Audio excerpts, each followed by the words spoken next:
කොහොමද ඔයාලට? අද නම් ඔන්න කෑම හදන වීඩියෝ එකක් නෙවෙයි මම ගෙනාවේ. අද මම යාළුවෝ දෙන්නෙක්ගේ වෙඩින් එකකට යනවා. දෙන්නෙක් කියන්නේ මේ කපල් එක චූටි කාලේ ඉඳන් අපේ ක්ලාස්මේට්ලා. මම උදේ නැගිටලා මම මේකප් එක දාගෙන ලෑස්ති වෙලා යාළුවෝ කීප දෙනෙක් එක්ක එකතු වෙලා ඔන්න වෙඩින් එක තියෙන හෝල් එකට ගියා. ඊට පස්සේ ඔන්න අපිට කිය ගමන් හම්බුණා රසම රස වෙල්කම් ඩ්‍රින්ක් එකක්. ඔන්න ඒකත් බොන ගමන් අපි ඕපදොප ටිකකුත් කතා කරන්න අමතක කරේ නෑ. ඔන්න තියෙනවා මගේ ෆයිනල් ලුක් එක. ඔන්න තින් ටික වෙලාවක් ගිහිල්ලා ලන්ච් ටයිම් එකත් ආවා. රසම රස කෑම ජාති ගොඩාරියක් මේ බුෆේ එකේ තිබුණා.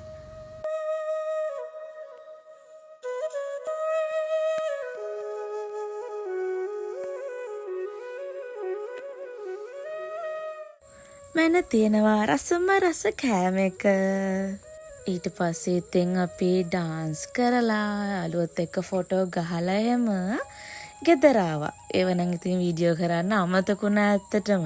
ගෙදර ඇවිල්ලා ඔන්න ඉතින් අද යන්න හදන්නේ අපි මස්සිනා අද අලුතින් ටැටූ ෂොප් එකක් දැම්මා. ඒක ඉතින් ඕපනින් එකට මට උදේ යන්න බැරි වුණා වෙඩින් එක නිසා. ඉතින් ඒ හින්දා හවස් වෙලා මගේ යාළුවෝ දෙන්න ඒකට යන්න තමයි හදන්නේ. මෙන්න තියෙනවා ටැටූ ෂොප් එක.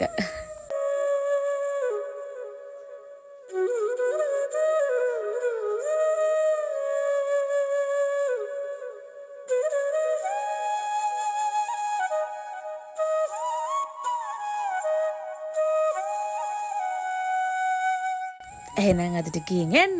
බයි.